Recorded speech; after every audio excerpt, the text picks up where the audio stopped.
So I'll run through quickly for you 7 things that women.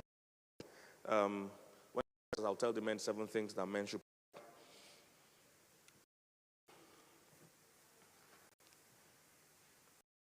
Wherever I stop, I'll stop. I need to say this, that this is not necessarily what you should try to catch a man. This should be for a man that you have already caught. All right? Because I know sometimes how women think. Because you are doers. Don't go and overdo. All right? You can't catch a man that doesn't want to be caught. In fact, in the first place, you should not even be trying to catch him. You should be the one trying to catch you. All right? So please be very careful. The idea of what I'm sharing is that you're already in a committed relationship. These are 7 things you should be providing in a relationship. Okay? Number 1 is acceptance. I talked a bit about that in the book, A to Z of Marriage. Everybody should get those books, please. All right? Marriage, I talked about acceptance. So that's one of the things men like, acceptance. All right? If you are going to, man is going to really love you, you must be very accepting of who he is. Again, I'm not talking about a physical kind of behavior. I'm talking about that. This is somebody that you guys are in love, having normal friction, okay? That happens. So what a man is looking for is acceptance. Men like where they're accepted. Like I said, this is why those worldly men like to go to a lot. In a there's 100% acceptance. Nothing you want to say in a that will make anybody angry. If you say I killed my mother, they'll just laugh. Ha ha, you're a bad guy. Nobody's going to be upset. All right? Men like acceptance. Acceptance. All right? You can change them, but you must first accept them. You must change them, but you must. In fact, those of you that are experienced in marriage, you discover that a lot of times, even when you are telling your husband to do something for a long time, you have to, one of the skills you have to let him feel he's the one that brought it there. Men like acceptance. Number 2 need of man is admiration. Most men have a hero. That's how we are made. That's why we like hero movies from when we, superhero movies from when we're young. Every child watch Superman, Batman, Captain America. So there's something in us that wants to save. That's why if you look at Ephesians chapter 5, what God told men is like a superhero thing. He said, husbands, love the way Christ loved the church and gave himself for. That's a superhero kind of thing. So that's how men are wired. They have a hero complex. So one of the things you must give your husband or the man in your life is admiration. He needs to constantly feel that he's making an impact in your life, that he's your hero. Statistically, they found out men would rather marry. I don't know how, but let me just use the idea. If a man is earning less than 100 pounds, and you are earning 300 pounds or 500 pounds, instead of that, and it likes you, most men, instead of them to marry you, they would rather go and marry somebody that's earning 50 pounds so that they'll still look like a hero to her. All right, statistically. Some of you have already experienced what I'm saying. That is on paper, is that most men would rather go and marry you so that they can still feel like a hero, as opposed to marrying you that anymore, they can't impress you. And so if it doesn't mean that even dating and all, even if you can do things for yourself, please allow your husband to do things. He needs to feel like he's making an impact. If he wants to open doors for you, allow him open doors. Don't say, I have my own with myself. No. When you're with your man, baby, sometimes, act like you can't do it. I can't carry this thing. Come and help me. All right? Carry it and feel like, yeah, I'm helping my wife. I'm a strong man. He needs to feel like a hero. There are many ladies that, don't allow their men feel important because they want to do things themselves. Sometimes you're overdoing. Let him feel like he's making an impact. All right? Very, very, very important. There must be admiration. If you notice, with all these things I'm giving you, this is part of what also helps affairs to thrive. Because a lot of these guys get these things house help. It can be one small, but these small changes gives her, makes him feel like, yeah, I'm being respected. Where? Okay, so admiration. You need to let him know he's a hero. Let him know he's the man. Let him know he's doing well. Find what he's doing well. I know he's not doing everything well, but find what he's doing well and of admiration for it. Number 3 thing a woman should provide is assistance. Assistance. The average woman, because nowadays some women don't develop in the way they should, but the average woman is way more than a man. You guys are totally, the things that you think are normal, they are natural. They are not normal and natural for us at all. Those of you that follow me on Instagram, I put a picture of Pastor Peter that he was watching a movie and reading something. Those things, you guys, it's totally phenomenal. We can't even do it. We can't even watch the movie and even get all the details. And we are watching it only. But a woman is watching and doing other things, and everything is going fine. She's getting it because you are wired differently. You're totally phenomenally. You use two sides of your brain. To you, that's normal. For us, standing in this phenomenal, we have only one side of our brain that works. Doesn't work. When a child at a very young age, the rush of testosterone divides the two sides of the nerves connecting two sides of your brain. So only one works. But for you, your own remains like that, the same. So the two sides are working. You're juggling two things at the same time. Constantly can multitask. All right? You have the gift of details. You just pick details. You pick details. You see things. There are many things you have. People don't see details. So you are so gifted. One of the things you should provide is assistance. Men need assistance. So bring your full self. There are things you can do. It can be domestic assistance, for instance. It's one of the major things that men need. Most guys are not good in organizing their lives.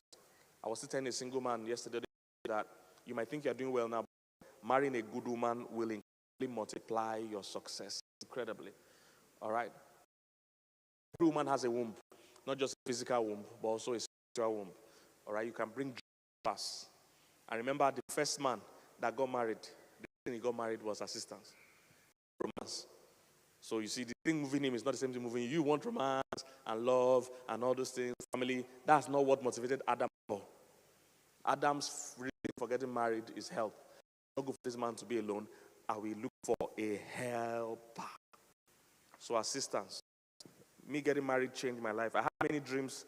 I didn't even know where to start from. But Pastor Peter coming, women can put things in detail, put things in perspective, arrange this, handle things. They can think faster, they can hear better, they can see better, they can think faster. Amazing. So provide assistance if you can. All right? Provide assistance. Remember, this assistance, it mustn't be by force. But that's another thing. All right? Don't say, you must take my advice. Next thing a man needs advice. Don't say you must take my advice or else I'm backing down. No. You must learn that sometimes men take advice slowly. Because we hear as fast as you. You hear quickly. Women, you guys are phenomenal. You guys just don't know it. If you see women talk sometimes, that's why we need you to slow down. I want to talk to you. Come from topic to topic. Women, you can jump from topic to topic, and it's okay because you guys know where you stop in the last topic, and you continue to go back there. The man will say, which one are we talking about? We'll stop. Tell me the one we're But women, that's not a big deal. They don't have to stop. They jump from topic to topic. So men hear. So when you're giving advice, don't be angry if it doesn't immediately. He is not seeing as fast as you see it to do it. So give him time. And I tell women, I was counseling somebody, like I said, counseling some generals over the weekend. One of the generals I was counseling, his wife took him to invest in real estate, and he went to invest. And we're talking a lot of money, hundreds of thousands of dollars kind of money. And of course, the money he invested in Forex has disappeared. Real estate she wanted them to invest in, the has gone up. Like, but I told you, this is, and I told her, look, don't look at it as a bad thing.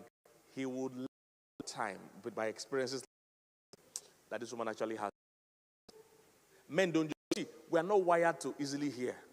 We are not wired to be influenced like you. So that's why I said earlier on the session, men are more inspired. It takes a while to catch on.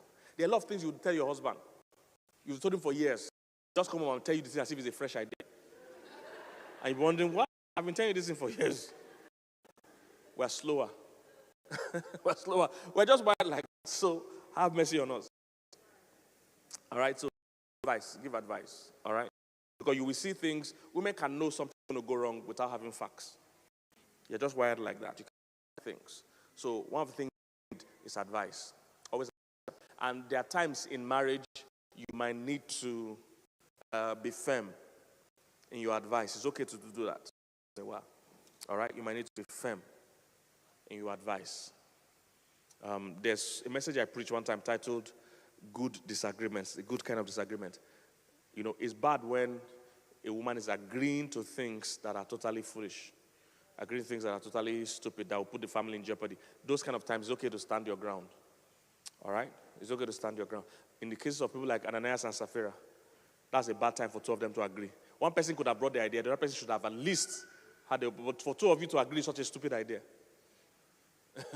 All right? It's not a good thing. So, advice, that times you need to be firm, you need to be strong, you need to stand your ground, okay? In the Bible, there's a woman that was a bad woman but a good wife. Her name is Jezebel. She was a bad woman, but she was what? A good wife. Very good wife. Very supportive. Very admired her husband, loved her husband. Was willing to do anything for him. Number what am I in? 5. Number 6, adaptability. Eh? No, now I've said acceptance, admiration, assistance, advice. So I'm now in number 5. Number 5, adaptability. Or alignment, anyone you want to call it. Adaptability. This is what is translated submission in the Bible. Men like you to get along with them in the plan. That's adaptability. And it's one of the gifts God gave you again. In Genesis chapter 2, when they said, I'll make him a helper, that word means a helper that is suitable and adaptable. So a woman is adaptable, incredibly adaptable. Because you are largely influenced from what is happening around you. You are very, very adaptable. God made you that way for a reason. Because the truth is that you don't know who you will marry. The way somebody said it, women don't marry who they want. You know, it's not who you want, it's who comes. It's not you. You can't marry who you want. It's who comes. It's from who comes you will pick. Do you understand? Mm-hmm. And somebody said a man can't sleep with who he wants.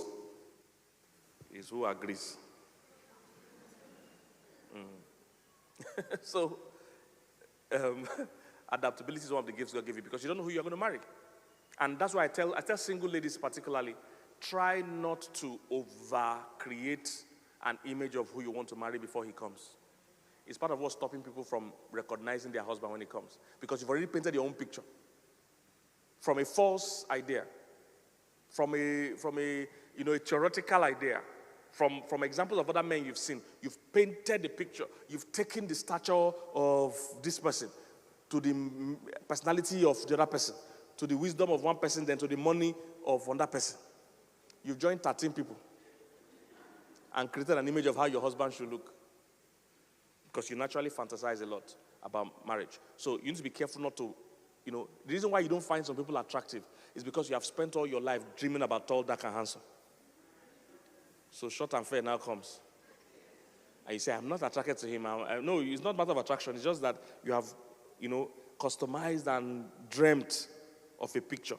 Adaptability is one of the gifts God gave you. It's what we call submission. When you marry, you need to follow your husband, whatever he is or whoever he is. That's what's going to happen. If a woman marries a drug dealer, she will be the best drug dealer's wife ever. If that same woman gets born again and divorces that drug dealer and marries a bishop, she will be a great Mommy Gio, same woman. Most women can become anything. You have the gift to become anything. All right? So adaptability is like submission. Oh, this is what we want to do. This is where we want to go. That's submission. Get on with the plan. Agree with him. Then the last one I'll share. Then I'll take one question because I'm already in my time. Last one is appreciation. Appreciation. All right? Again, you have the gift of details. So what happens to you? The gift of details come with the burden of pettiness. All right? There are certain gifts that come with burdens. Do you understand? If you have if a man has gift of singing, he will deal with the burden of female admirers. That's why most of our music stars have baby mamas. It's not easy being a star and warding off all those plenty women. Even if you ward off many, some will still fly into your house. It's not easy. So there are certain gifts that come with certain burdens. Do you understand? So if you have the gift of details, it also means you have the burden of pettiness. You must be able to manage being petty. Because you see too much details. And in life, it's not every detail you need to attend to. Some things you need to let it be for a while. But because you see details, you just think I must address everything. And sometimes when your husband or man is doing 50 or 60% of things right, your attention will go to the 40% he's not doing right. So you can tend to overlook the 60 and focus on the 40 that's not going well. And you feel bad and you nag and you fight. What you should do is to reverse it. Praise him for the 60 he's doing well. Appreciation. That will most likely make him even do the other ones well. All right?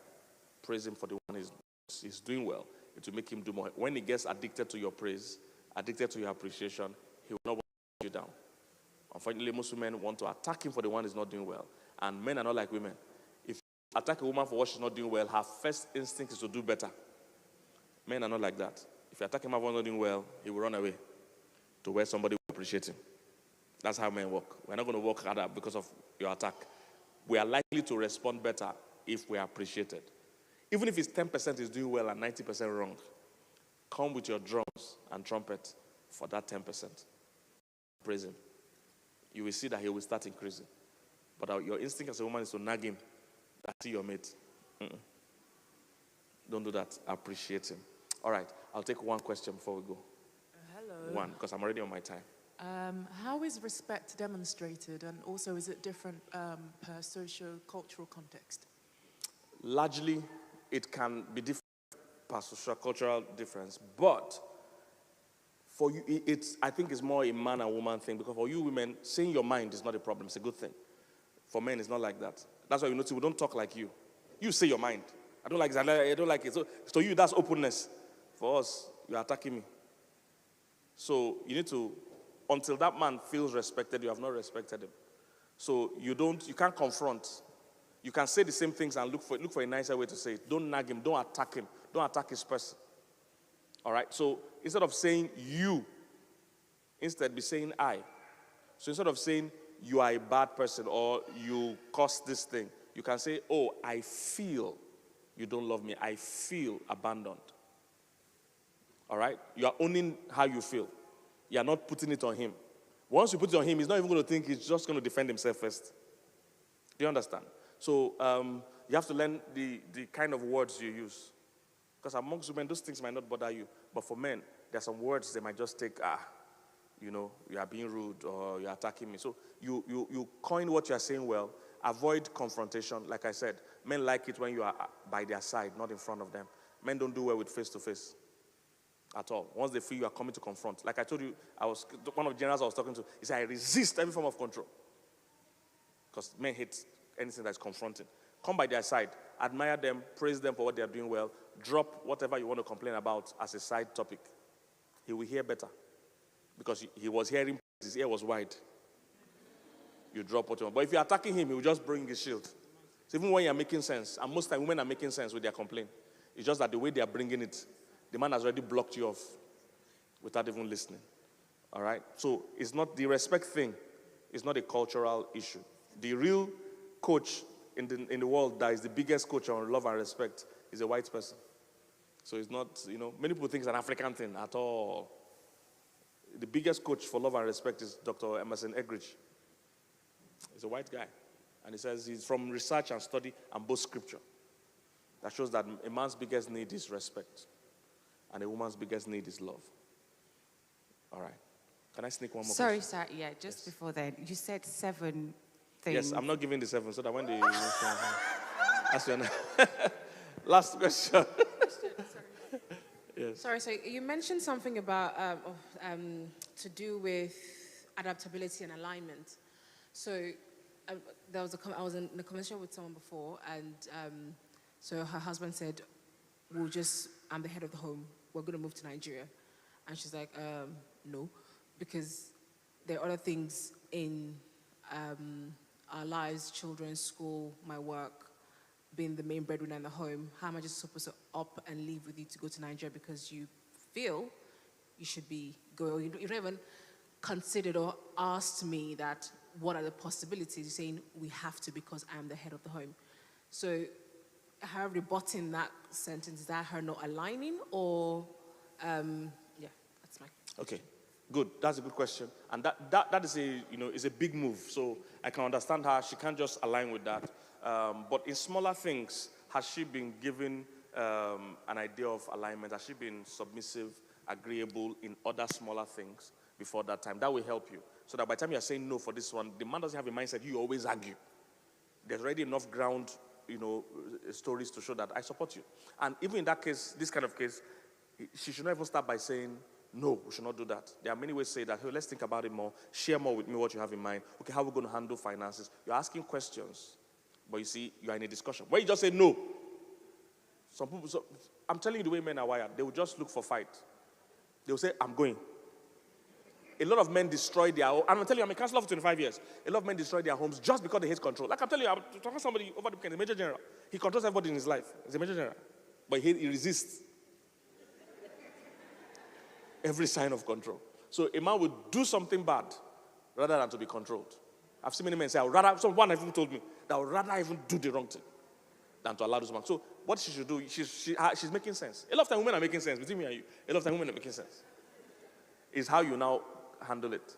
Say, hey, okay, tell me more about this, your plan. What are your plans financially? Okay, can you go first and see how it works out while I maintain this job? Because we need this job to do so and so things. You will need money even when you're going. You see, he may eventually not go.